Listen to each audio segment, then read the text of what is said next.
رنج همیشه برام توی همه آدما، حتی تو کاراکترها، اون شخصیت رو برام با ارزش تر میکنه. کسایی که از دل سختی اومدن بیرون، خودشون رو پیدا کردن، رشد کردن. به کورنر شیما زارعی خوش اومدی. شیما تصویرگره. امروز با استودیوی کوزی کورنر اومده تا با هم در مورد فرایند خلاقش گپ بزنیم. خلاقیت و نوآوری فقط و فقط توی تغییره. ببینیم چه اتفاقاتی رو تجربه کرده که از نقاشی رسیده به تصویرگری و تصویرسازی. فقط این برام جذابه که یه بچه شگفت زده بشه از این که داره کارو میبینه. به عنوان آدمی که کتاب‌های مختلفی رو تجربه کرده، تصویرسازی کرده، پروژه‌های بین‌المللی زیادی رو انجام داده، خوراک خلاقش رو از چه چیزهایی داره میگیره؟ کودک درون خودم خیلی وقتا کمکم میکنه.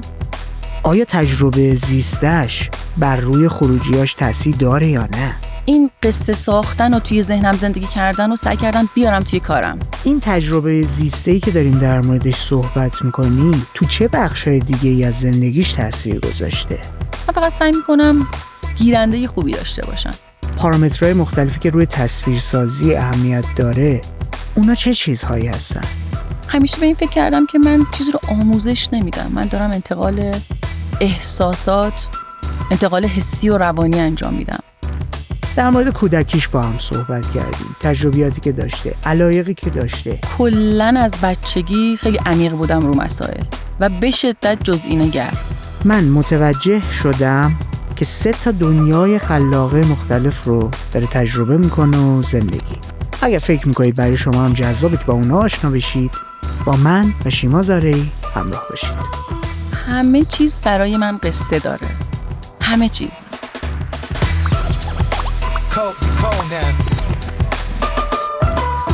قبل اینکه بخوایم بریم سراغ گفتگو اصلی، یادآور میشم ما یک هدف 5 ساله برای تبدیل کردن کوزی کورنر به یک پادکست بین‌المللی رو داریم. 1 سال ازش گذشته. از شما کمک میخوایم تا به ما قدرت رسانه‌ای بدید تا بتونیم سراغ مهمون‌های غیر فارسی زبان هم بریم. این اتفاق با بزرگ کردن کامیونیتی و جامعه مخاطب کوزی کورنر رقم میخوره. ما رو به دیگران پیشنهاد بدید. کمکمون کنید که مخاطب بیشتری رو جذب کنیم، چون اینطوری امکان و فرصت این برامون ایجاد میشه تا با چهره‌های بین‌المللی هم در مورد خلاقیت بشینیم و گپ بزنیم. بریم ببینیم با شیما در مورد چه چیزایی صحبت کردیم. بعد از اون میبینم تو. چطوری شیما؟ خوب. خیلی خوش اومدی به کوزی کورنر. مرسی. خیلی خوشحالم. منم خوشحالم جی. گفتم پاشو بیای بشینیم با هم صحبت کنیم که اول از همه دست منو بگیری کمک کنی تصویرسازی رو بشناسم، ببینم فرآیند خلاقه تو توش به چه صورته و اینکه چه پارامترایی روی خلاقیتت داره تاثیر میذاره. ولی قبل اینکه بخوایم بریم به این موضوع بپردازیم، برام جالبه یه ذره بیشتر از خودت بدونم، ببینم که چرا اصلا تصویرسازی، چه بک‌گراندی داشتی که الان اینجایی؟ خب من نقاشی خوندم از هنرستان حالا تا ارشد. 2 سال بینش گرافیک خوندم و توی دوره ارشد بود که متوجه شدم کارام، یعنی طراحیام، خیلی میل داره به کاریکاتور و کارتونی شدن. بعد فهمیدم که آره خیلی علاقه دارم به دنیای کارتون، به دنیای کاریکاتور و اینها، و خب به قصه و داستانم از اون طرف خیلی علاقه داشتم. چرا نقاشی؟ علاقه کودکیم بود دیگه. تو دوره نوجوانی کودکی که هم نقاشی دوست داشتم هم موسیقی. یه دوره رفتم سمت موسیقی، ولی بعد اومدم سمت نقاشی و فهمیدم که خلق کردن تو نقاشی حال بهتری بهم میده تا نواختن موسیقی. یعنی بیشتر دوست دارم موسیقی رو گوش کنم و تصویر رو خلق کنم. یعنی خالق نقاشی بودن خیلی حس بهتری بهم داد. خب و من یه سوال ایجاد میشه. اگه بخوایم بگیم شیما فلان کار رو داره انجام میده، تو میگی من تصویرسازی میکنم، یا میگی من نقاشی میکنم؟ خب ببین الان حرفه اصلیم تصویرسازیه، ولی خب نقاشی هم. به این که چه لیبلی بهت چسبوندن کاری ندارم، تعریف خودتو میخوام بدونه. نگاه نقاشانه‌ای کلاً دارم، حتی به تصویرسازی. یه کلیدواژه مهمی رو داری به کار میبری، میگی که من تو دوران کودکی 2 تا چیز رو دوست داشتم، یکی موسیقی، یکی نقاشی کردن. و از یک جای انگار متوجه شدی که نقاشی کردنی که همراه با شنیدن موسیقیه برای تو جذابتره تا اینکه به عنوان یه نوازنده کار کنی یا یه نقاش خالی بخوای کاری رو انجام بدی. اصلا روایت می ساختم از اتفاقات حالا روزی که برام جالب بود. یه نقاشی دارم که واسه 10 سالگیمه. دقیقاً خاطره رو نوشتم. مامان بزرگم به همراه داییم اومده خونمون و حالا اون رو تصویر سازی کردم. یک روایتی با نقاشیات تو عالم کودکی داشته باشی، تا کی همراهت بود؟ تا همیشه. یعنی ادامه پیدا کرده تا امروز. برای همین پس تو صحبت اولت گفتی خیلی قصه هم دوست دارم. خیلی زیاد عاشق کلاً ادبیاتم و میگم یکی از دلایلی که باعث شد تو تصویرسازی موندگار بشم، چون خب وارد خیلی حوزه‌ها شدیم، خیلی کارا کردیم قطعاً هممون، ولی چیزی که منو تو تصویرسازی نگه داشت همون ادبیات بود که روایت. عاشق روایتم. من وقتی یه داستانی رو میگیرم، یعنی سفارشش بهم داده میشه، چند روز اون رو میخونم و درگیرش میشم و خودم رو جای تک تک اون حالا شخصیت‌های توی داستان میذارم. به شدت باهاشون انس میگیرم. یعنی حتی اگه یه حلزونی گوشه تصویر باشه، خودم رو میذارم جای حلزون و از زاویه دید حلزون به اتفاقای دور و بر نگاه میکنم و تخیل میکنم که الان از زاویه دید حلزون این فضا قراره چجوری باشه. و خیلی وقتها خیلی چیزهای دیگه اضافه میکنم به داستان. یعنی خب با هماهنگی حالا نویسنده و ناشر. یعنی اون وقایع و اتفاقات رو دست میبری توشون؟ اینکه دست ببرم توی اصل داستان نه، ولی خب برای اقراق یا تشدید یه موضوعی آره استفاده میکنم. مثلا چه کار میکنی؟ مثلا توی داستانی که یه سگ و گربه‌ای با هم مشکل دارن، توی چالش و دعوا هستن، یعنی قصه اصلی ما در مورد اینه و توی قصه هیچ چیز دیگه‌ای وجود نداره، فقط صاحب اینا وجود داره.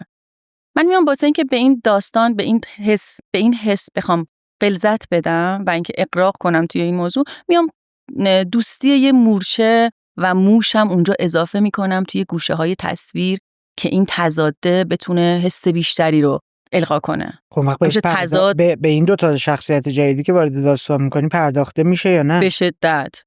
هم روایت تصویری رو این قوت میبخشه بهش، یعنی از نظر بصری یک المانی هست که توی کل داستان همراه ما هست. اصلا مثل ناظر میمونن. به عنوان ناظر میشه ازشون استفاده کرد توی کار. و چه حسابی اونا رو اضافه میکنی؟ با چه خب تو تصویرسازی یعنی این یه چیز مثلا شهودیه یا مثلا از روی یه منطقی داره میاد؟ 2 تا 4 تا مثلا تو سرت میدونی منظورم چی؟ از چه جنسیه این خلق کردن و اضافه کردن؟ خب تکنیکای تصویرسازیه. شما میتونی برابر با متن کار کنی که این خیلی حالا کار خاصی نیست اصولا و بیشتر برای کتابای آموزشی انجام میشه. شما میتونی فراتر از متن کار کنی یا میتونی مکمل با متن کار کنی، یعنی قسمتی از کتاب متن و قسمتی تصویرسازیه و این دو بدون هم کامل نیستن و با هم یک روایتی رو حالا دارن پیش میبرن. من همیشه سعی میکنم که یه مقدار فراتر از متن کار کنم. یعنی شاید اصلا بیشتر وقتا دلیل این که سفارش‌های زیاد دارم اینه که نویسنده میاد بهم میگه که چی کار کنم داستانم بهتر بشه. و با هم مشورت میکنیم. به نظر تو چی کار کنیم که اینجا داستان حسش بیشتر بشه، اینجا احساس بیشتری رو بخوایم انتقال بدیم و حالا قوت بگیره این مفهومی که داره روش کار میکنه. الان برای من اصلا یه سوالی ایجاد میشه. تو وقتی به به این جایگاه میرسی که بیای از لحاظ قصه گویی و داستان پردازی به نویسنده هم حتی ایده‌ای بدی، خودت باید یک ارتباط عمیقی با اون روایت و با اون قصه داشته باشی. با این حوزه منظورم حتی یه کار و یه پروژه منظورم نی. درسته. تو این ارتباط عمیقت با قصه فکر میکنی چجوری شروع شده، چجوری اتفاق افتاده؟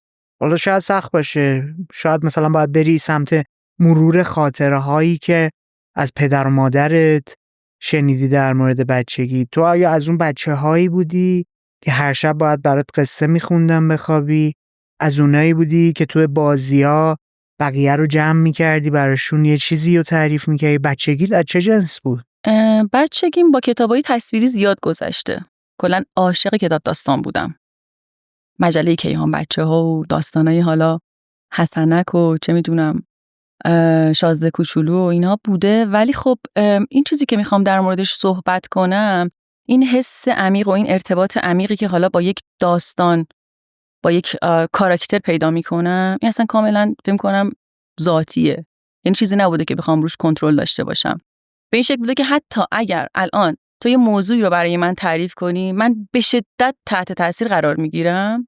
حالا چه موضوع خوشایندی باشه یا ناخوشایند فرقی نمیکنه. انقدر درش غرق شدم که اصلا حالم بد شده. چرا دست بر نداشتی ازش؟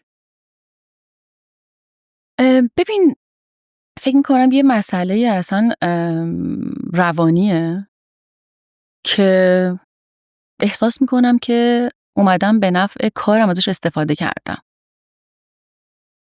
مثلا یک حالتی که توی لحظه نیستم و توی یک دنیا و عالم دیگه‌ای دارم سیر میکنم و این خب توی تصویرسازی به شدت نیازه. مثلا توی نقاشی، توی خلق کردن. وقتی که جدا میشیم از لحظه حال، اون لحظه اصلا لحظه‌ایه که دست خودت نیست، نمیدونی چجوری داره اتفاق میفته. اتفاقا با وجود همه تلاش هام که سعی کردم تو لحظه زندگی کنم و موفق نبودم، ولی خب دست از تلاش برداشتم، یعنی نخواستم باش بجنگم و این قصه ساختن و توی ذهنم زندگی کردن و سعی کردم بیارم توی کارم. فکر میکنم بخش خیلی زیادیش هم تخلیه میشه، یعنی بیشتر تو لحظه حال سعی میکنم قرار بگیرم. تو نوجوانی از اون دنیای فانتزی کودکی که دوستش داشتی و دنیا رو اونطوری نگاه میکردی فاصله نگرفتی؟ چرا؟ قطعا توی نوجوانی همه ما یه مقدار فاصله میگیریم از دوران کودکی و حالا میخوایم بزرگ بشیم، میخوایم یک تجربه جدید داشته باشیم. فاصله گرفتم، ولی خب زمانی که داشتم اون موقع چجوری بود؟ اون موقع هم نقاشی میکردی؟ نقاشی میکردم تو دوره نوجوانی.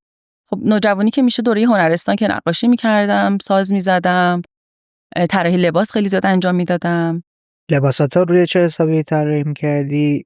یا حتی گفتی خیلی زود رفتم سراغ چرخ خیاطی. آره.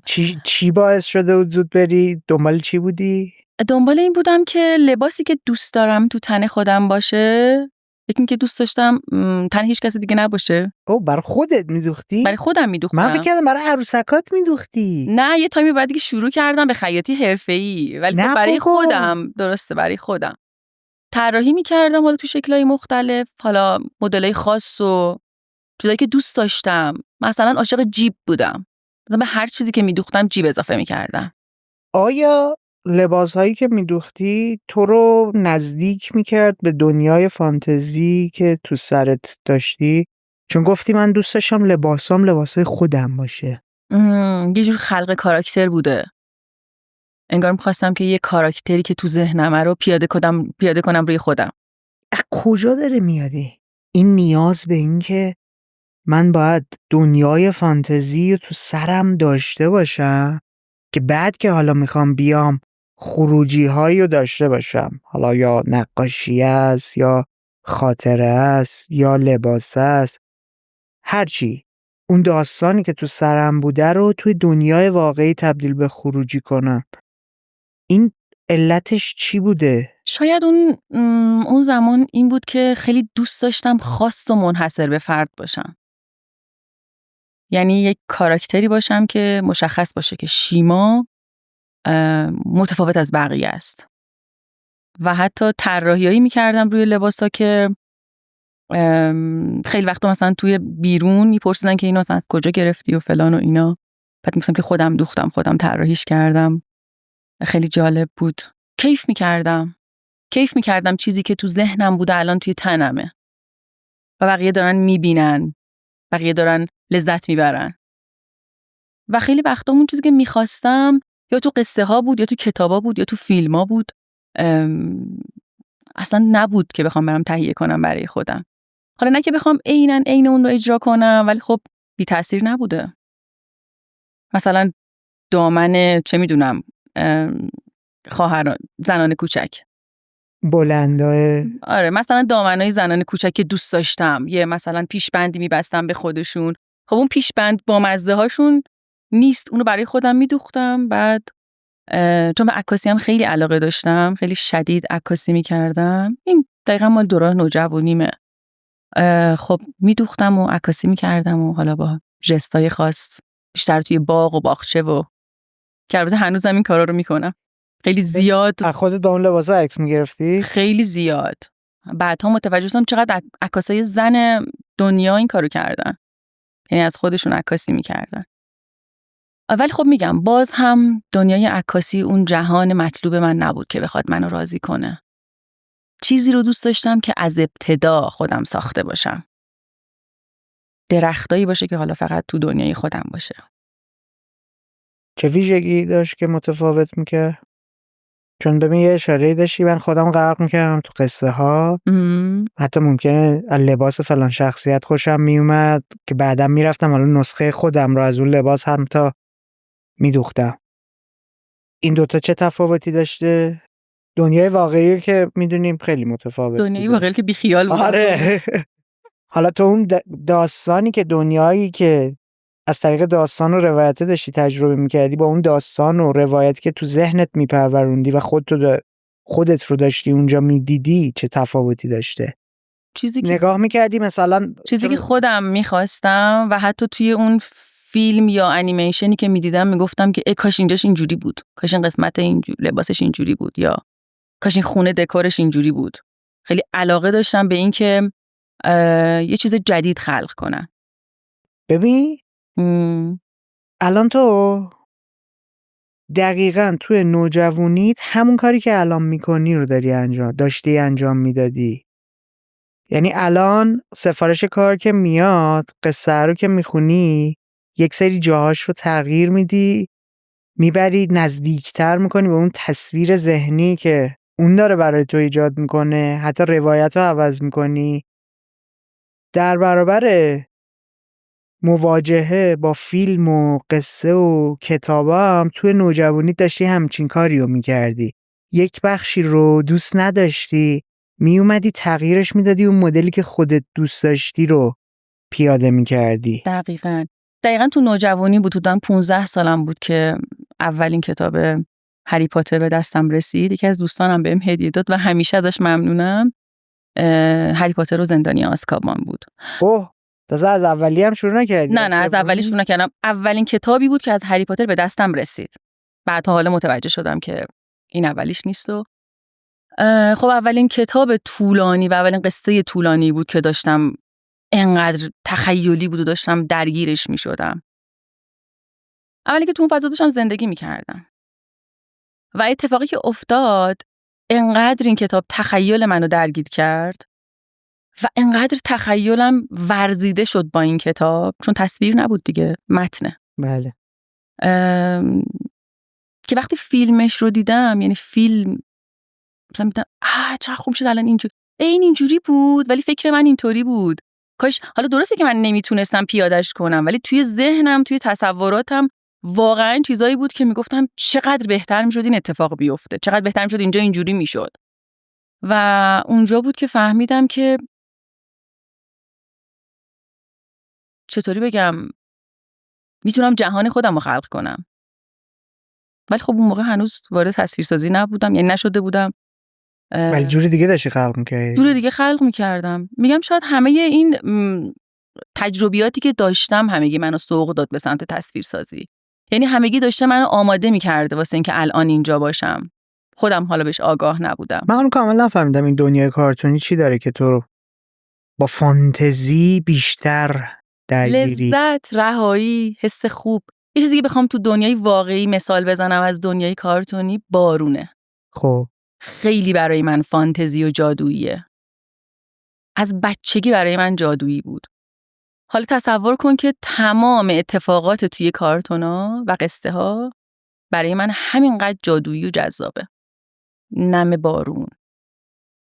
و خب میرفتم توی دنیای تخیلی 1000 برابر این رو تجربه میکردم، این لذت رو 1000 برابر. خب رهاییم، هیچ به مثال چارچوبی هم مثلا نیست. انیمیشن های میازاکی بارون داره کمک میکنه برای اینکه فضاسازی رو تو تجربه کنی تو قصه، که بره سمت ابستره، بره سمت اینکه یه جا ترس رو بیاره بهت نشون بده، یه جا تنهایی رو نشون بده، یه جا حسای شیرین دوتا آدم زیر بارون تجربه داشتن و رفاقت داشتن و چه میدونم توی توتورو مثلا داره بارون شدید میاد، چتر گرفته با هم وایسادن زیر بارون. خب اینا که جدیده، ولی تو بچگی انیمیشنی که عاشقش بودم یکی جودی آبوت بود، خب یکی هم آن شرلی.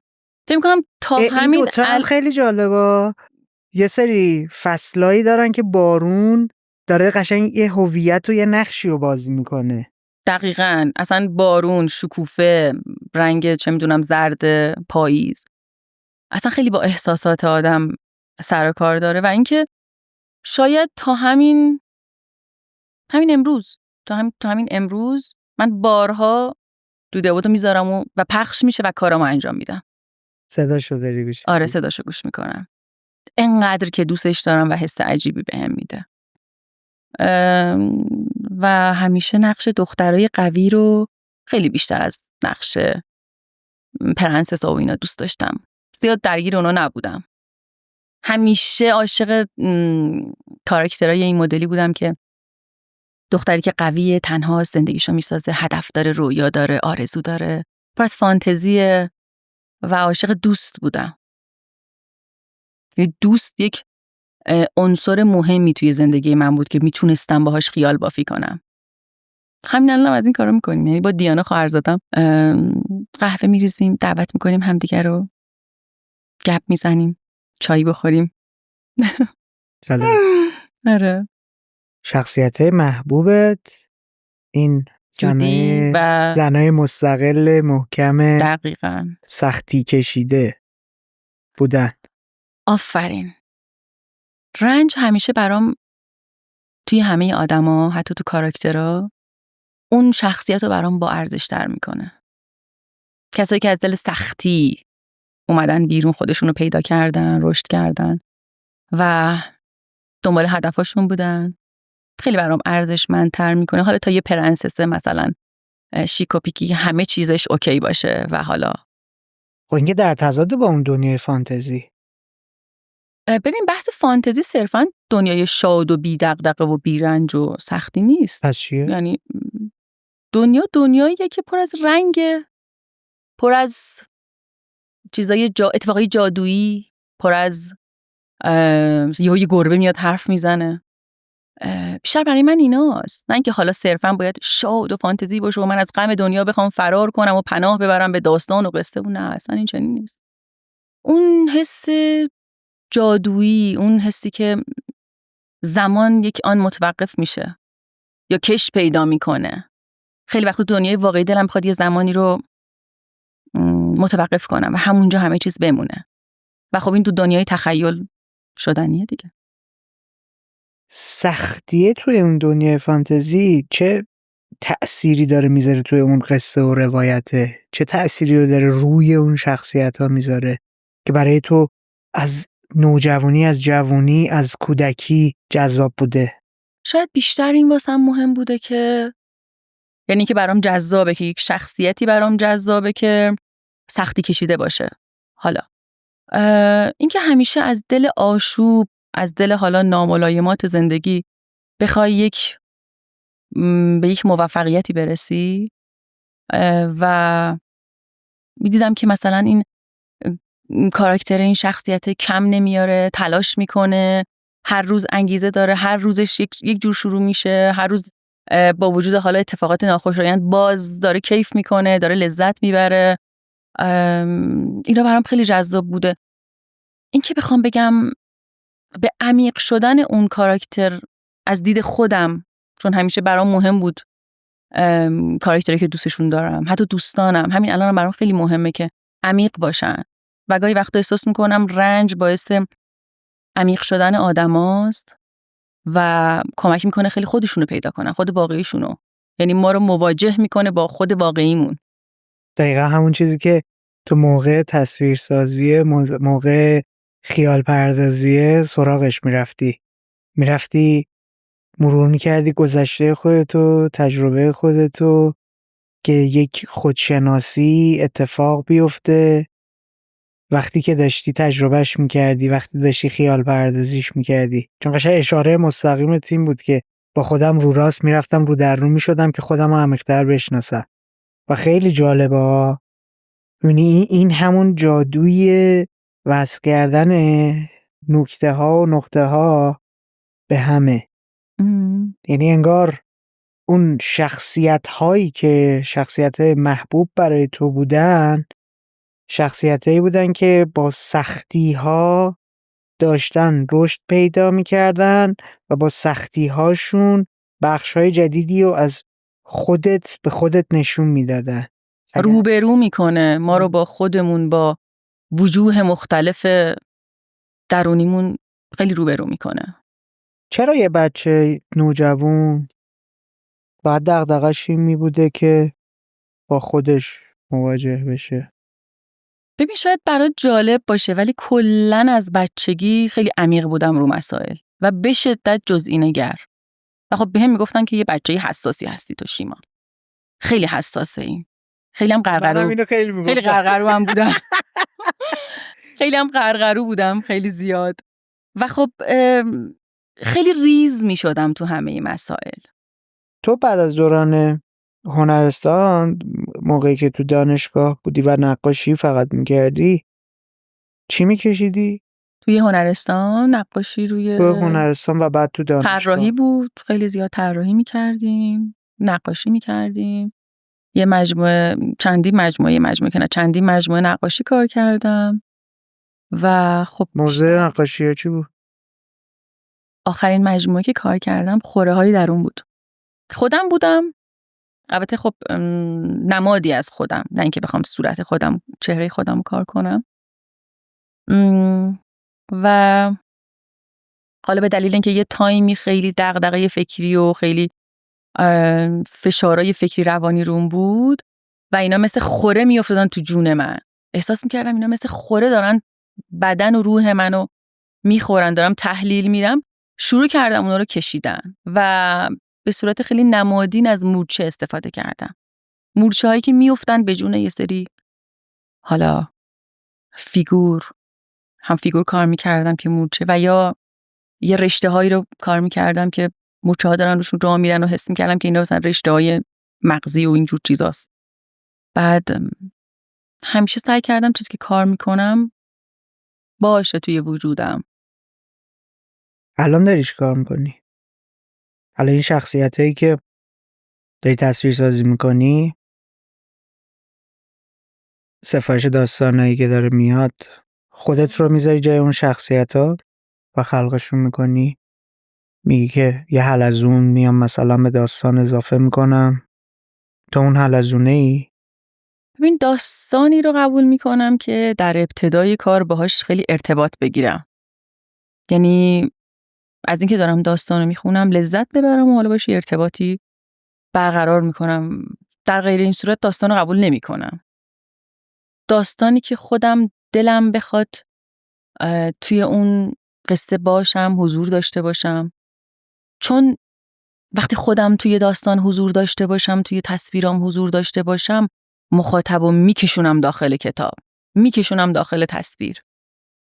اگه خودم نتونم اونجا حضور داشته باشم و فقط به عنوان یه ناظر و خالق بخوام نسبت بهش جلو برم، یعنی همون نگاه ناظر باشم نسبت بهش، فکر میکنم که ارتباط عمیقی تصاویر نمیتونه با مخاطب ایجاد کنه. برای همین همه داستانایی که قبول میکنم سعیم بر اینه که داستانی باشه که خودم دلم بخواد تو قصه باشم، حالا چه تلخ چه شیرین. تو دوست داری توی چه قصه هایی باشی؟ قصه هایی که تجربه متفاوتی دارن. که قصه داشتم در مورد یه پدر بزرگ آلزایمری بود و قصه رو که خوندم همینجور داشتم اشک میریختم. انقدر این منو تحت تاثیر قرار داد. و یه بابا بزرگ خب شیرینی فروشی بود که دستورپخت شیرینیشو کم کم یادش میره و دیگه کوکیایی که میپخته مزه همیشه رو نمیداده. و انقدر این قصه تأثیرگذار بود که من واقعا احساس کردم که پدر بزرگ خودمه و دیگه منو یادش نمیاد. فکر میکنم اصلا اون کتابم بیشتر از همه کتابام دوست دارم. داستان تلخی بود ولی یه تجربه زیستی عجیبی داشت واسه من که تو دنیای واقعی نداشتم و کمک کرد بهم که واقعا درک کنم خیلی از بچه‌هایی که حالا این تجربه رو داشتن، خیلی از نوه‌ها، چون شنیدم که خیلی دردناکه. دیگه چه تجربه‌ای بود که دیگه چه داستان دیگه‌ای بوده که مثلا تو دوست داشتی انجامش دادی؟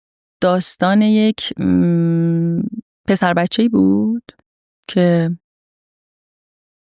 پدرش قراره یه فیل براش بیاره و تماس میگیره به پسر بچه، میگه که یعنی به پسرش میگه که یه فیل برات گرفتم دارم میارم. بعد تا باباه برسه این پسر بچه 1000 جور این فیل رو تصور میکنه، یعنی یه فیل واقعی توی اتاقش تصور میکنه. خیلی نزدیک به خودم بود و با این فیل زندگی میکنه، مراقبت میکنه ازش، بهش غذا میده، خونه براش میسازه توی مثلا روبروی خونه خودشون و نگران خرج و مخارجش بوده. اینو حمام میبرده و در آخر وقتی که پدرش میاد و این فیلو میاره میبینه که یه پیکسل کوچولوه و اونو باید بزنه روی کیفش یا حالا هر جایی که میخواد. و داستان برای من خیلی تاثیرگذار بود. عجب.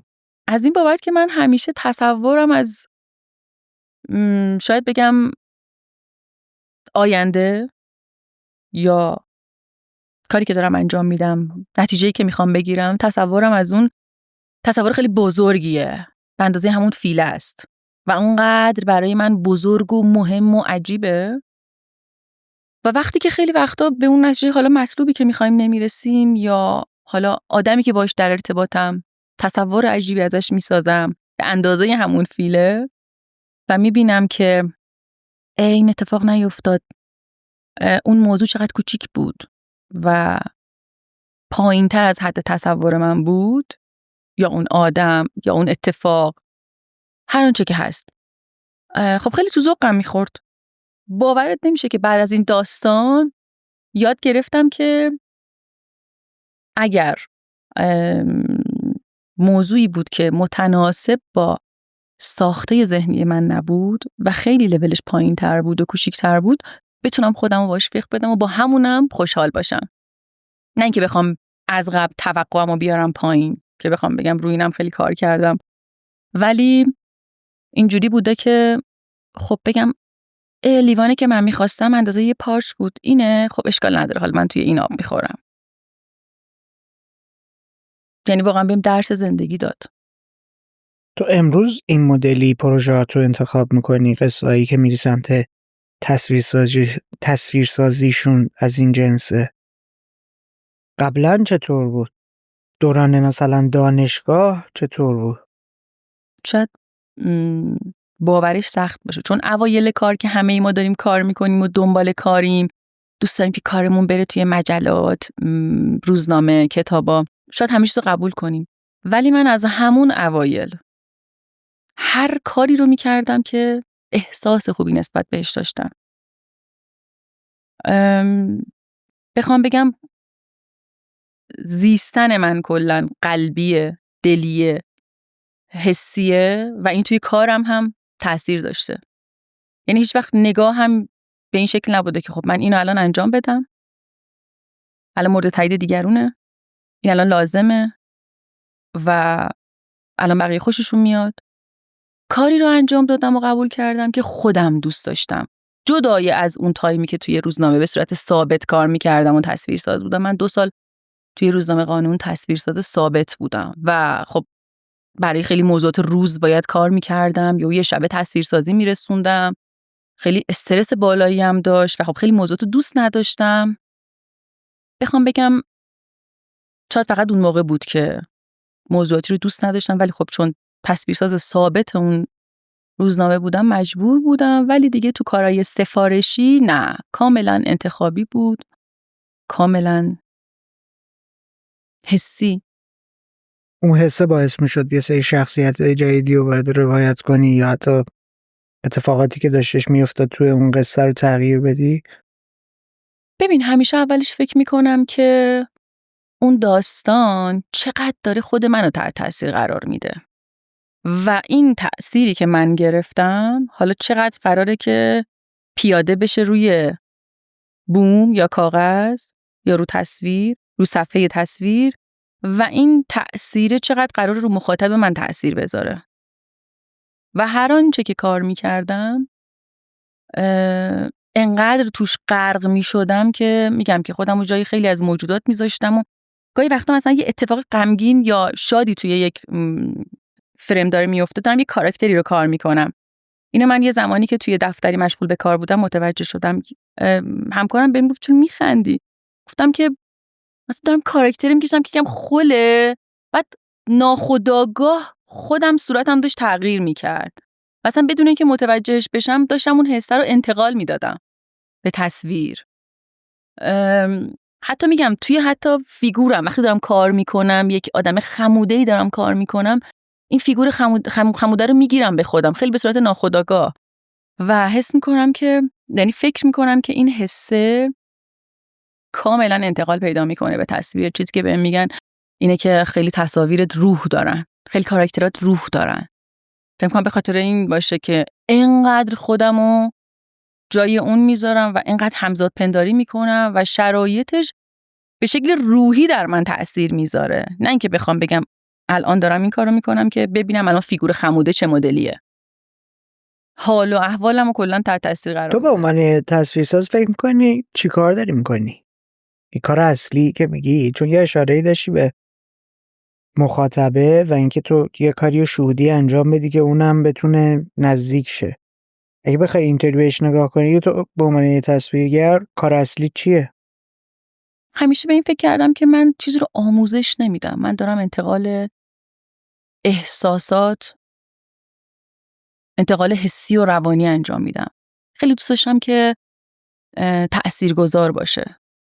اگه یک اتفاقی حالا میفته توی یک داستانی و اون داستان به قدر کافی نمیتونه مخاطب رو تحت تاثیر بذاره، خیلی دلم میخواست که با تصویر من این اتفاق بیفته.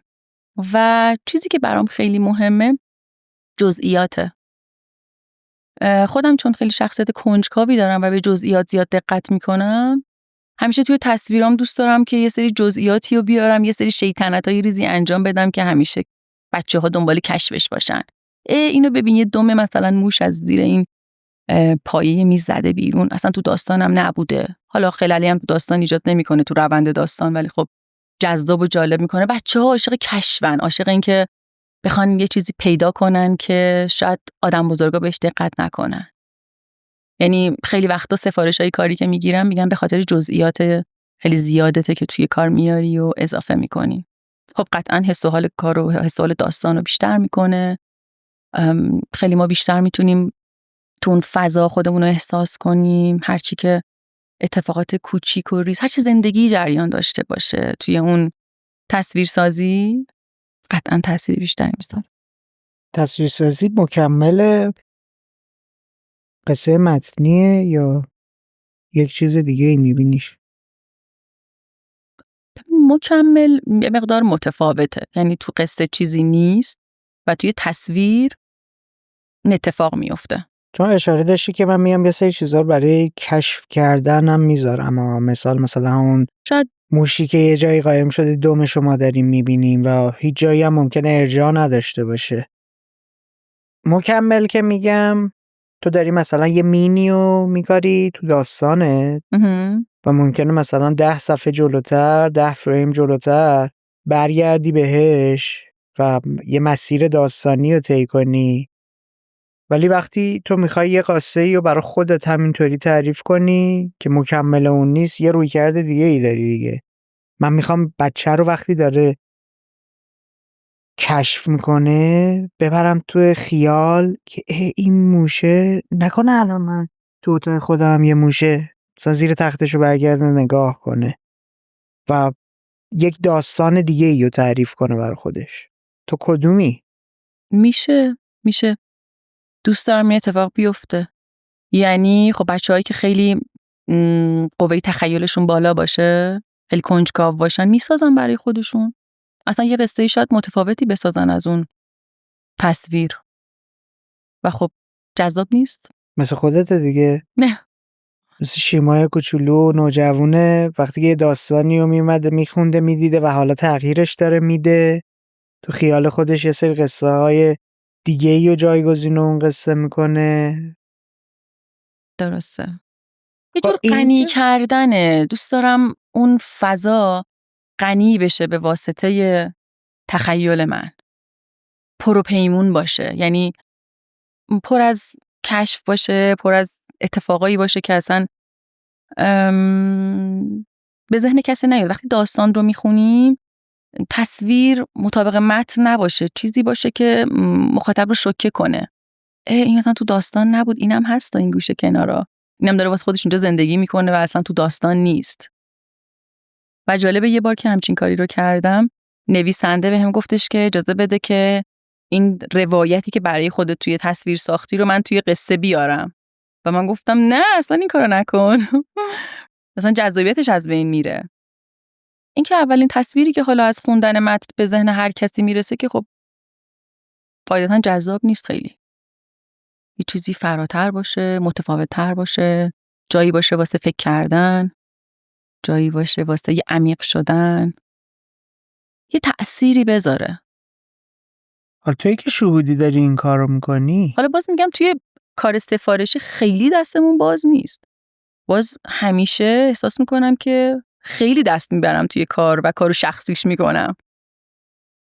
چون کار سفارشی به هر حال شما باید مطابق متن پیش بری و خیلی هم نباید تصویر بر متن غالب باشه. یعنی باید هم پایه هم پیش برن. ولی خب میگم بازم این شیطنت‌ها رو دارم توی کار.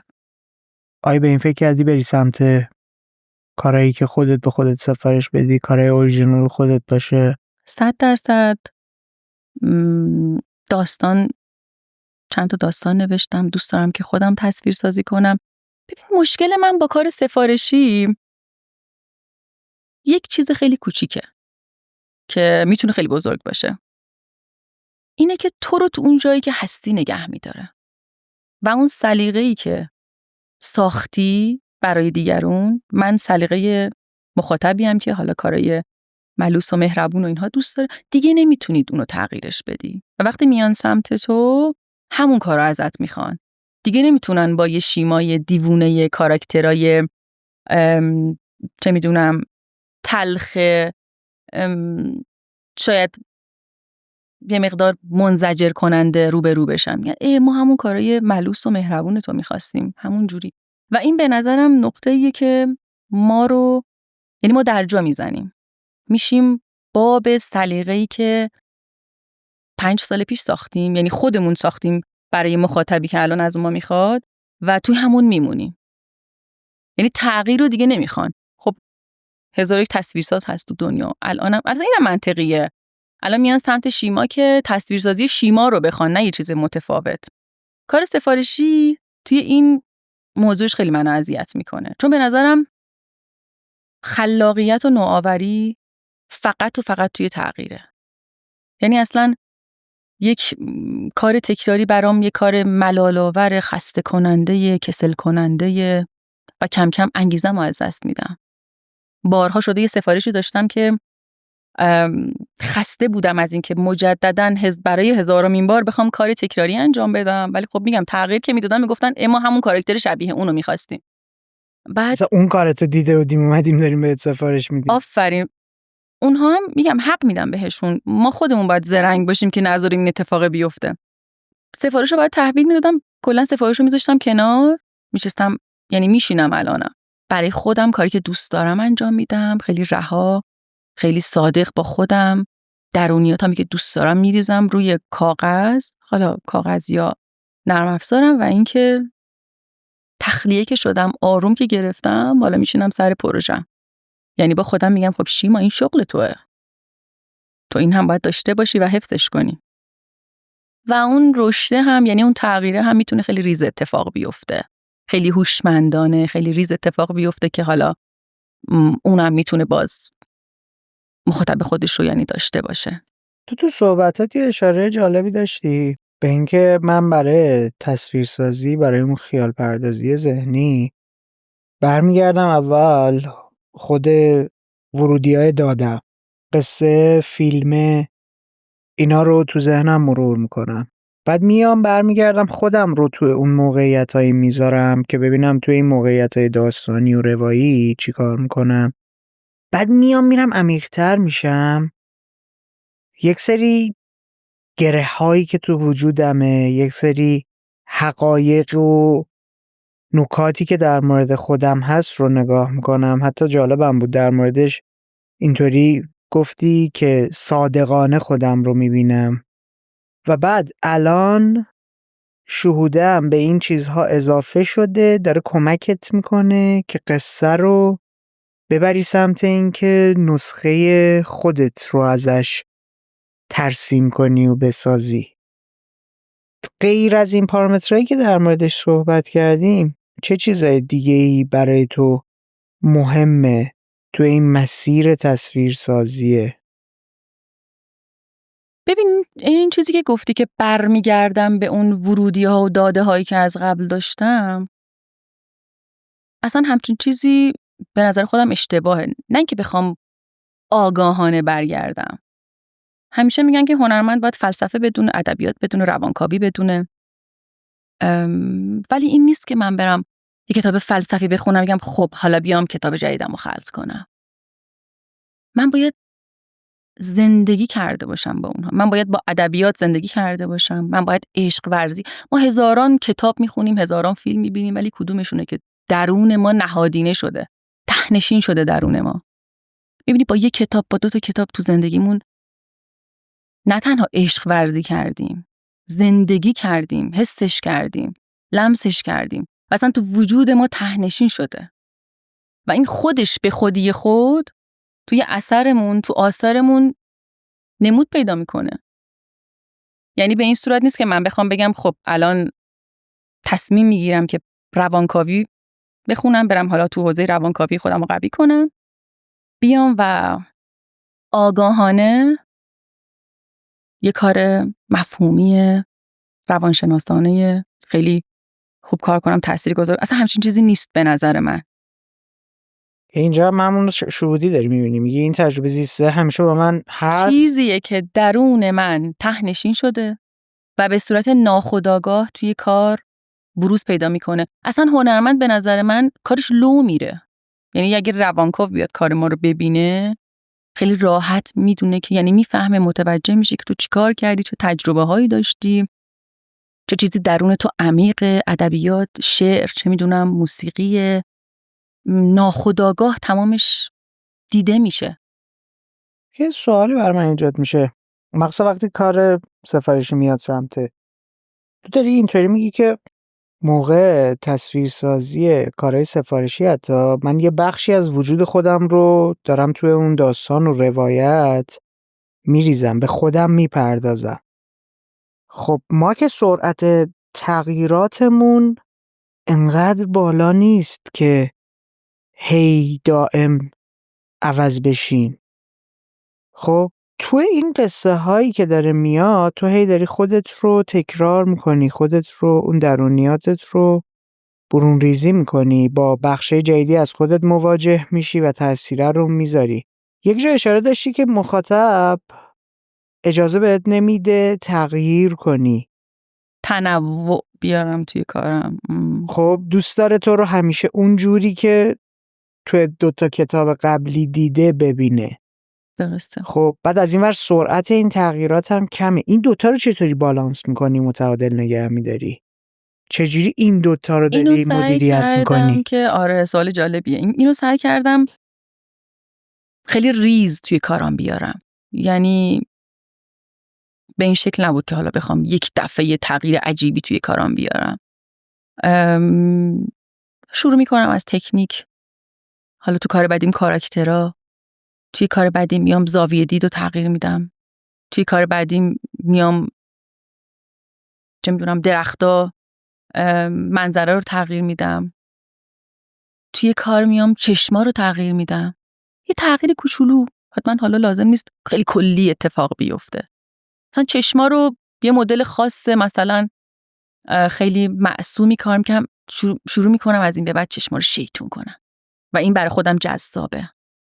اصلا میگم توی کار جدید اگه برای من اتفاقی جدیدی نیفته، حالا از نظر مفهومیه یا از نظر حالا مبانیه، از نظر تکنیکه، اون کتاب اصلا برای من جذاب نیست و شاید بگم توی این پرونده کاریم 2 کتاب دارم که برام جذاب نبوده و هنوز ازشون ناراحتم. یعنی میبینمشون حالم بد میشه. بین میکنم دقیق نمیدونم، فکرم 30 تایی بشه. 30 تا کتاب. از خیلی آمار خوبیه که فقط 2 تاشی مدلیه.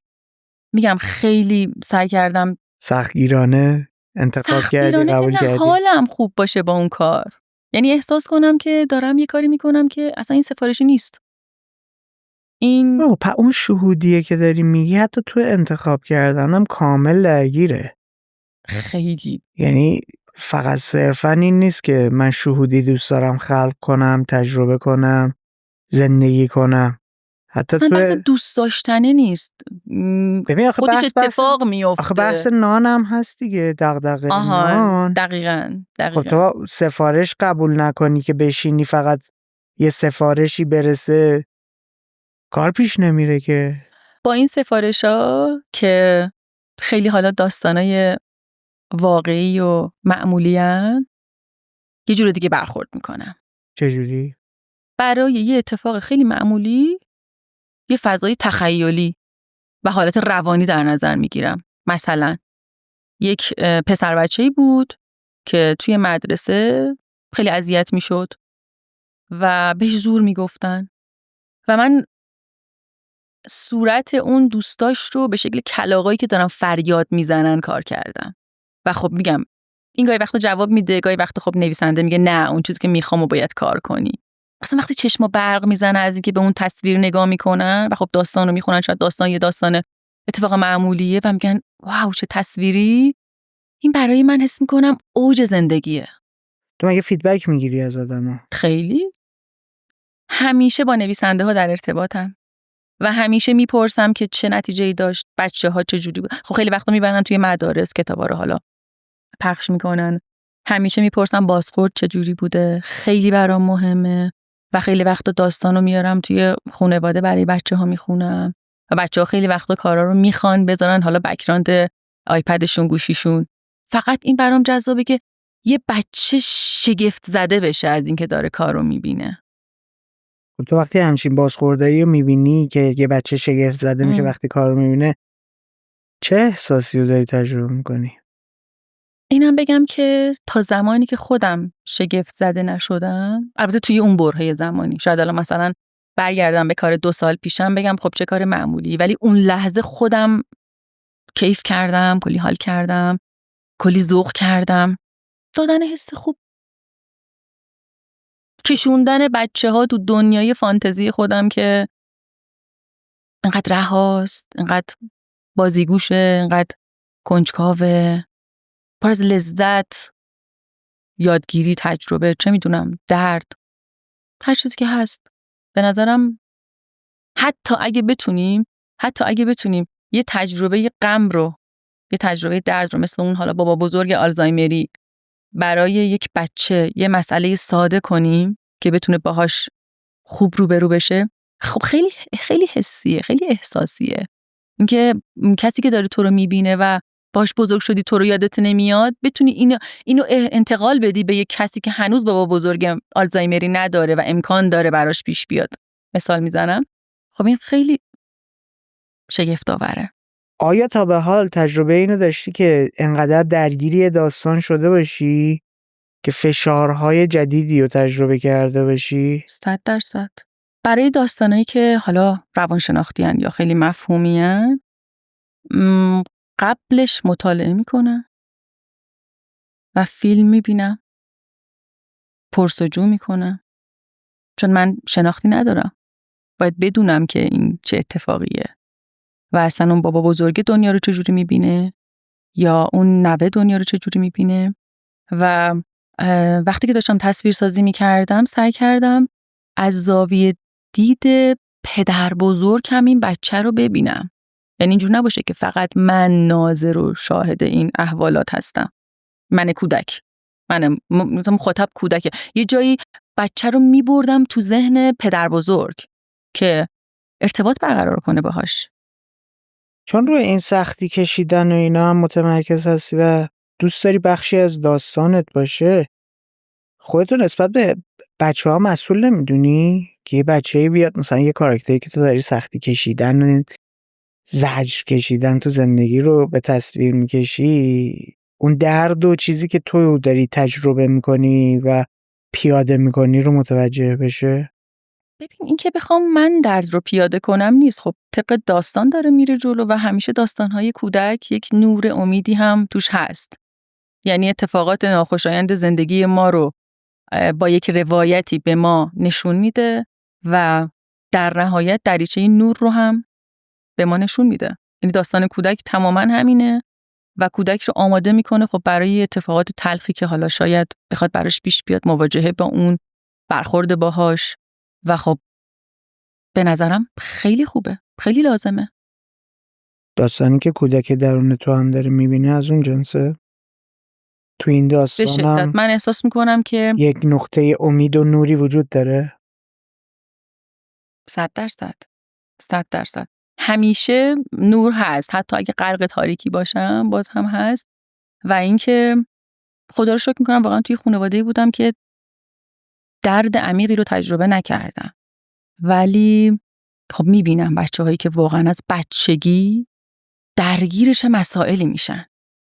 همیشه مثلا با خودم میگم که اگه من بچه داشتم مثلا همیشه براش حیوان خونگی میگرفتم که با مفهوم مرگ آشنا بشه، با مفهوم ازدواج آشنا بشه.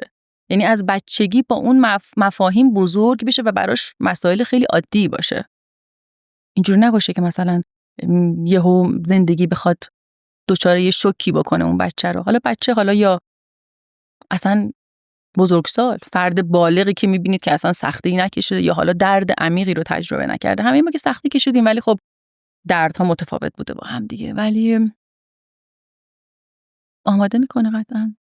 و خب موقع خلق کردنت هم این فکر رو داری؟ یه چیزی خلق کنم که مخاطب دوست داشته باشه، ناشر واو بگه، نه نویسنده فلان باشه؟ این نیست. اینه که من با آثارم خودم رو بهتر میشناسم و دوست دارم مخاطب منو با آثارم بشناسه. این مدلیه. و تلاش میکنم به بهترین شکل بتونم اون چیزی که میخوام رو ارائه بدم. نه که با حرف، نه که با حالا صحبت، چون توی حرف، توی کلمه، توی صحبت تظاهر هست، عدم صداقت هست. ولی توی کار هنری صداقت هست که البته میگم باز هم تمرین میخواد که با خودمونم صادق باشیم. یعنی وقتی برمیگردیم به درون قاضی نشیم واسه خودمون. این بخش از وجود من چرا انقدر تاریکه، این بخش چرا انقدر خبیثه، این بخش چرا انقدر خب تو لازم داری اینا رو هم مثلا باهاش ارتباط داشته باشی، چون شخصیت داستانت ممکنه از این جنس باشه. آره ولی خب ببین یه جاهایی شاید من انقدر دوست داشتم توی زندگی اون دختر خوبه باشم، دختر خوبه مامانی و بابایی، ولی خب چون شیطون بودم، خیلی شیطون بودم و اذیت کن بودم متاسفانه، خیلی وقت خب دوست داشتم بعدها خودم رو ثابت کنم که من دختر خوبی شدم، ببینید من چقدر دختر خوبیم. و چی کار میکردی برای اینکه بفهمن دختر خوبی شدی؟ کاری مفید، خوب، تاثیرگذار. ادای دختر خوبی شدن رو در میآوردی یا دختر خوبی میشدی؟ این خیلی مسئله پیچیده‌ایه. یه چیزی هست به اسم میل. چون تو ادای اون کاراکتر، اگه من میل به چیزی داشته باشم، به شرارت، و بخوام برای اینکه خوبه ماجرا باشم روی شرارتم حالا سرپوش بذارم، اون میشه آره ادا در آوردن. ولی خب سعی می‌کردم حلش کنم. یعنی تا امروز سعی کردم که حلش کنم. اما یه موضوعی که هست اینه که من حتی میام کاراکترش شرور و خشن و منفی هم کار میکنم یه بامزدگی داره. نمیدونم این از درون خودم نشأت میگیره که حتی وقتی عصبی هم میشم شاید خنده‌دار بشم مثلا، یا 2 دقیقه بعد یادم میره هیچ چیزی نیست که بخواد تو درونم بمونه و اون خشم موندگار بشه و حالا بخواد یه جا بیرون بزنه، سریع از بین میره. شاید احساس میکنم که اون وجه شرور درونم یه مقدار سرکوب شده. بچه شرور منظور چیه؟ اون کودک درونه رو داری میگی؟ شر، شیطون، تمایل به اشتباه، به خطر، به بد بودن، به منفی بودن. بخوای مثلا بد باشی، یکی رو اذیت کنی. چیزای خوب چی؟ اونا چی؟ در مواجهه باشون اون موقع چجوری هستی؟ مثلا یه چیز خوبی داریم که دوست نداری انجامش بدی، ولی برای اینکه دختر خوبی باشی میری انجامش میدی؟ یا یه کاراکتری تو ذهنت هست که شیطون بازیگوشه، میخواد یکی رو اذیت کنه، کرم بریزه، ولی عمدن میبریش میذاریش توی نقطه‌ای که مثلا کار خیر انجام میده یا یه اتفاق یا یه جایی مظلوم نمایی داره میکنه، اصلا دل طرف براش میسوزه. آره این کارا رو هم، یعنی این تکنیکا رو هم دوست دارم که انجام بدم روی کاراکتر. خب خیلی پیچیده و عجیب میکنه، ولی شاید بیشترین چیزی که خواستم روش سرپوش بذارم اون بعد تاریک درونم بوده. گاهی وقتا احساس میکنم که خب من باید اینا رو زندگی کنم. و تازه کار سخت‌تر اینه که اینا رو داری زندگی من میکنی، همین هستی، اینا رو داری زندگی میکنی، ولی شغلت شغلیه که با بچه‌ها ارتباط داری، اون چیزای ترسناک و تلخ و زشت و وحشتناک رو نمیتونی راحت بهشون نشون بدی، باید بیای گوگلیش کنی بهش نشون بدی. خب یه اشتباهی که همه این ناشرا واقعا باهاش درگیرن به نظر من همینه. تو اگه یک صحنه خشن توی کارت بیاری یا ترسناک، سریع میگن وای بچه میترسه، وای پدر مادرها دوست ندارن، وای بچه بدآموزی داره. در صورتی که اصلا این نیست. بچه تخلیه میشه وقتی این شرارت ها رو میبینه، کیف میکنه. برتون چرا انقدر موفق بوده؟ برای همین نشون دادن دنیای تاریک و شرور. و اصلا بچه نیاز داره که ببینه. همه چیز انقدر آموزشی شده، همش میخوان به بچه درست و غلط یاد بدن، همه چی تربیتی شده. یه جایی من دلم میخواد بچه تخلیه بشه، باش همزاد پنداری کنه که من اگه اینجا شرور بودم دوستم رو زدم فرار کردم، یا چه میدونم یه چیزیشو برداشتم خراب کردم. خب این هست. و اگر این کارو نمیکنم، اگه یه چاقو بر نمیدارم الان بزنم، چه میدونم توی توپ دوستم مثلا پارش کنم، ولی تو داستانی که هست و منو تخلیه میشه. واقعا بچه نیاز داره، چون که به نظرم این دنیایی که به بچه ها نشون میدیم انقدر خیلی کسل کنند و بچه ها خیلی باهوشن، خیلی خوب میفهمن تو داری خیلی زیرکانه بهشون باید نباید ها رو دیکته میکنی. من یه داستانی داشتم، یه گربه شرور توش بود و یک عروسکی رو اونجا آورده بودم که اینجا واسه خودش ناظر قصه بود و یه فرمی بود که عروسکه رو گذاشتم زیر پای گربه و عروسکه داشت داد میزد، یعنی رفته بود روش که بده از پنجره بیرون رو نگاه کنه قدش بلند شه. ناشر به این ایراد گرفت این شرارته. خب شرارت هست، بچه‌ها شرورن، بچه‌ها منحرف نمیشن، خودشون ابر منحرفن، درسته؟ و باید توی حداقل کتابای سرگرمی این بعد درونشون هم یه مقدار ارضا بشه، آروم بگیره، باش روبرو بشن، ببینن که فقط من اون بچه بده نیستم. مثلا خیلی ها هستن که میتونن این چنین باشن و چقدرم دوست دارن بچه ها، چقدر دوست دارن. تو شخصیتایی که خلق میکنی شناسنامه دارن؟ میگن که دارن، میگن که خیلی شبیه خودمن. یعنی اینجوریه که آگاهانه مثلا میشینی بگی که این ویژگی‌های شخصیتی رو داره، اینطوریه، این بک استوری رو داره؟ نه. خیلی جالبه واسم که خیلی‌ها بهم اینو گفتن که ما وقتی میایم توی اتاقت، وقتی وسایلتو میبینیم وقتی حیوان خونگی تو میبینیم چرا همش شبیه کاراته و اینجوریه که تمام رنگایی که توی کارام هست و پالت رنگی که دارم توی وسایلم، لباسام، دیوار اتاقم، همه اونا هست، داره تکرار میشه و اونها علاقه های منه و بدون فکر میاد توی کار. اتفاقا بارها خواستم مثلا پالت رنگیمو تغییر بدم و میبینم که خب من این رنگو دوست ندارم، پس چیکار کنم؟ تغییرش میدم. تکراری میشه که تو گفتی تغییره رو دوست داری. تغییر دوست دارم، ولی خب اون تغییره رو هم باید دوست داشته باشم، نه برای اینکه صرفاً کارم تکراری نباشه. در نهایت کاری رو انجام میدم که خودم دوست دارم. تغییری رو ایجاد میکنم که دلم باهاشه.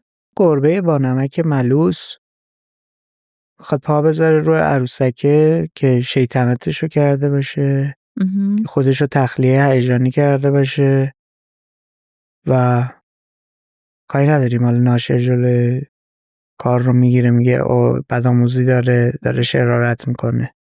سهم تو خلق همچین تصویری چیه؟ آیا تو هم داری شیطنت میکنی، شرارت میکنی؟ آیا تو هم دلت میخواسته پا بذاری روی یکی 100%. ببین یه مقدار خودم که همیشه نگاه میکنم به خودم احساس میکنم من ترکیب رمانتیسیست و اکسپرسیونیستم، یعنی اغراق شدید در احساسات. مثلا به جای اینکه بخوام از در وارد شم میرم تو شیشه پرت میکنم خودمو و از اون سمت خونی و زخمی میام بیرون. مثلا برخوردم هم تو زندگی این مدل. تو ذهنت این تصویر سازی رو میکنی؟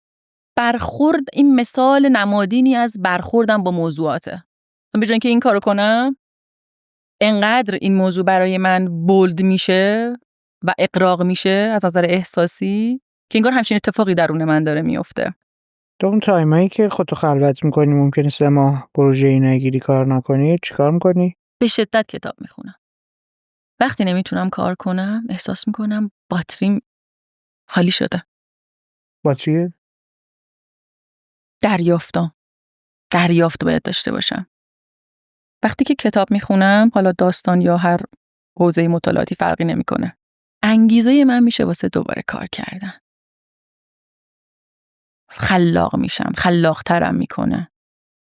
کار میبینم خیلی زیاد، مثلا یه آرتیستی رو انتخاب میکنم، میرم سراغ کاراش، حالا میخونم ببینم چی کار کرده، دیدگاهش چی بوده، چرا این اتفاق افتاده، واسه چی به اینجا رسیده و چقدر این موضوع به من کمک کرده و خودم رو شناختم که من چی هستم. من از جنس، بالاخره ما از گذشتگانمونیم دیگه، جدا که نیستیم، ادامه همون هاییم دیگه. من این بودم و مثل من بوده تو تاریخ و با این نگاه چقدر موفق شده و تاثیرگذار بوده. پس به هم خوراک میده. دیدی یه فشاری به ذهنت میاد وقتی یه داستانی داری گوش میکنی یا میخونی. حالا من کتاب صوتی هم حین کار خیلی گوش میکنم. تمرکزت به هم نمیریزه؟ به هیچ عنوان. تا وقتی میام کارو نگاه میکنم داستانه توی ذهنم تکرار میشه. این پنجره رو داشتم میکشیدم، اون قسمت از اون داستانه واسم یه لحظه تکرار میشه، مثل بوی عطری که به مشاممون میخوره و یک خاطره ای رو زنده میکنه. دقیقاً. البته نه تو زمانی که بخوام طرح اصلی و استوری بوردو بزنم، زمانی که دارم رنگو اجرا میکنم. آره، زمانی که بخوام طرح اصلی و حالا بخوام بگم یه سری ایده هایی رو بخوام اجرا کنم، کاراکتر سازی کنم، نه اونجا نمیتونم گوش کنم. ولی میخوام بهت بگم قصه گوش کردن، خصوصا ادبیات کلاسیک، مثلا وارد یک اتاقی شدم، میزش قهوه‌ای روشن بود، پرده‌هاش قرمز فلان بود، اینا رو من تخیل میکردم، و اصلا توی اون اتاق قرار میگرفتم و بعدها فهمیدم که این تخیل کردنه برای من مثل آمادگی جسمانی قبل از کوهنوردی بوده. یعنی وقتی تخیل میکنم، وقتی کتاب میخونم، انگار ذهنم ورزیده شده واسه این که بخوام حالا یه داستانی بهم میدن، حالا بخوام براش تصویر بسازم. انقدر من تخیل کردم و انقدر وارد اون داستان شدم و حتی صدای جیرجیر در و صدای نمیدونم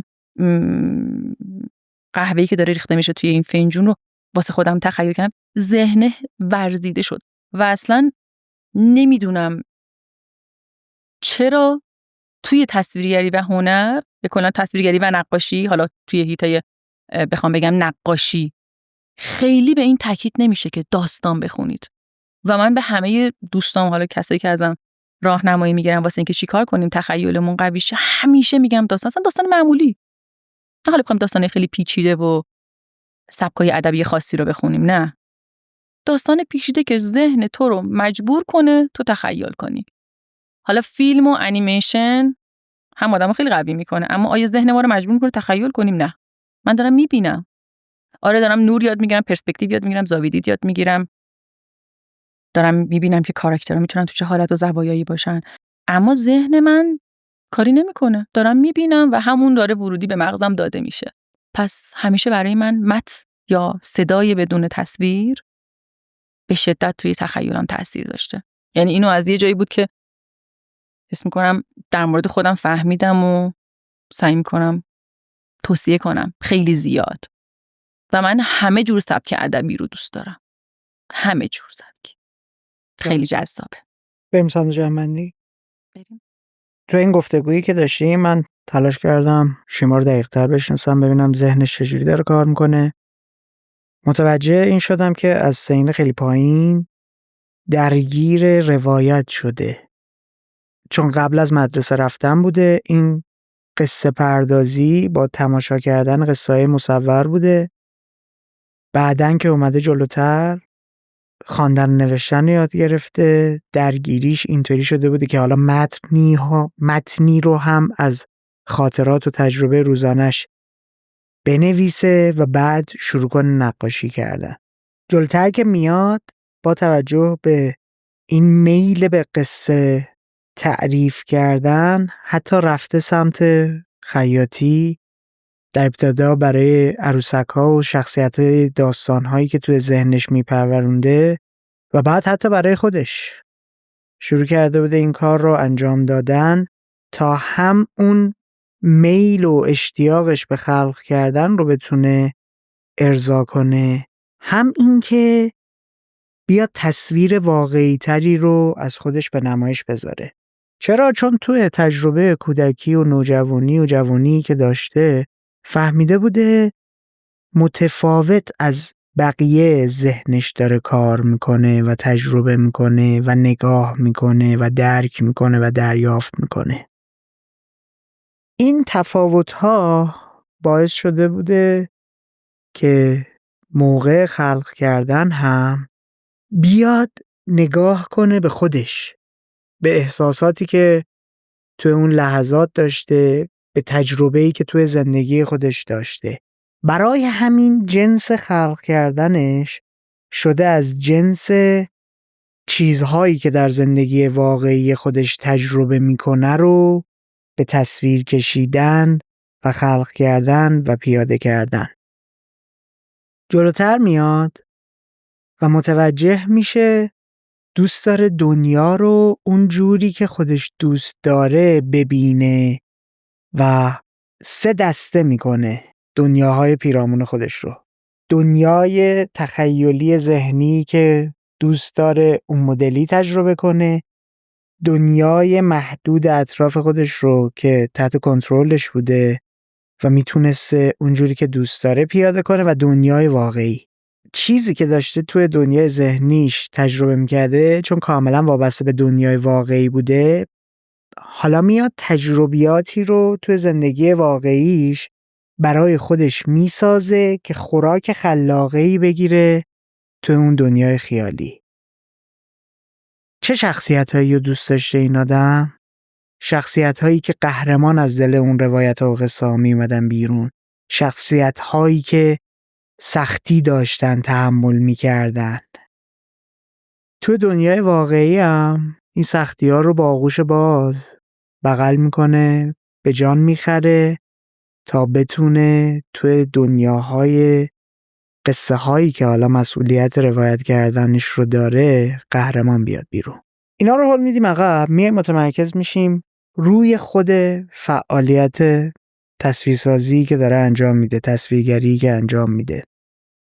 چون فضای ذهنیش، مدل نگاهش به دنیا از جنس فانتزی بوده، قصه ها و دنیاهایی که دوست داشته اون رنگ و بو رو داشته، آهسته آهسته از نقاشی فاصله میگیره و تمرکز خودش رو میذاره روی تصویرسازی، به خاطر اینکه بازخوردهایی که گرفته بوده بهش گفته بودن چقدر همه چی رو کارتونی میبینی، چقدر فانتزی داری میبینی، و شروع میکنه در یک تعامل خلاقه با صاحبین اثر خودش رو پیاده سازی کردن، وارد کردن قصه های خودش از زندگی خودش، زندگی واقعی خودش، تجربیات واقعی خودش به داستانها و اضافه کردن یک چیزی فراتر از اینکه تصویرسازی من صرفاً مکمله این داستانی که مکتوب نوشته شده است. می اومده دوست داشته شرارت کنه، اون شخصیت رو شرارت بهش اضافه می کرده. دوست داشته ماجراجویی کنه، می اومده اون ماجراجویی رو به شخصیتاش اضافه می کرده. انگار شیما داشته خودش رو توی اون شخصیت هایی که داشته به تصویر می کشیده اول از همه تجسم می کرده و بعد می اومده پیاده می کرده. اگر بخوام یک نگاه کلانی داشته باشم به این چند ساعت گفتگو، میتونم اینطوری بگم که تو یک پیوند عمیقی کارت و زندگیت با هم خورده و یک جاهایی اگر اون تجربیات رو تو زندگیت نداری میاری بهش اضافه میکنی. مثالی که مثلا داشتیم پدر بزرگ آلزایمری، تو چون تجربهش نکرده بودی رفتی خوراک‌هایی رو جمع کردی، در گفتگو با آدم‌ها، در دیدن فیلم، خوندن کتاب‌های مختلف، مشاوره گرفتن از متخصصا که بتونی اون چیزی که خلق می‌کنی رو نزدیکترین حالت ممکن خودش کنی به واقعیت. واقعیتی که تو می‌خواستی تجربه کنی، میتونستی تجربه کنی. چون خودت رو مسئول میدونی در برابر مخاطب و نمیخوای مخاطب صرفاً بیاد ساده از اون رد بشه، بره، گذر کنه. دوست داری بکشونیش توی داستان و تجربه‌ای رو براش خلق کنی از جنس تجربیاتی که خودت همیشه داشتی خلق میکردی برای خودت توی کودکی.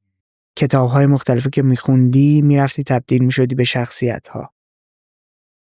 من بخوام در یک نگاه کلی ببندم جمع‌بندیم رو، میتونم بگم که تو زندگی کردن و کار کردن برات یک فرایند کاملا شهودیه و از روی غرایز خودت، احساسات خودت در لحظه با تصویرسازی‌های ذهنی که داری زندگی میکنی و به پروژه هایی که سمتت میاد و حتی پروژه هایی که خودت میری خلق کنی برای خودت بذاری، غیر سفارشی ها، شخصی ها، به سمت و سوی این میری که کاملا بخشی از وجود خودت رو پیاده و تجربه کنی.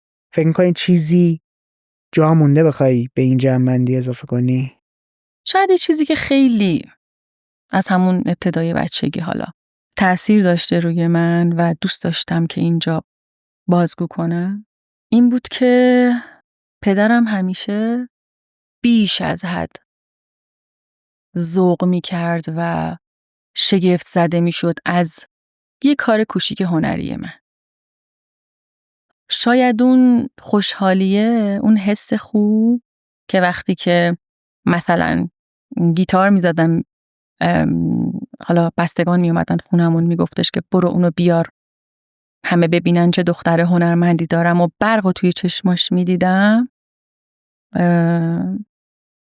اون برای من یک نیروی حیاتی بود که انگار منو شارژ کرد، بهم قدرت داد، انگیزه داد. یا اینکه زمانی که میبینم مخاطبم یک چیزی رو میبینه، یک اثری رو میبینه که خیلی حالش خوب میشه و خیلی خوشحال میشه و ذوق میکنه، میگه اینو برای مثلا دوستامم فرستادم و خیلی دوست داشتن، اون حس تو کودکی منه که دوباره داره زنده میشه.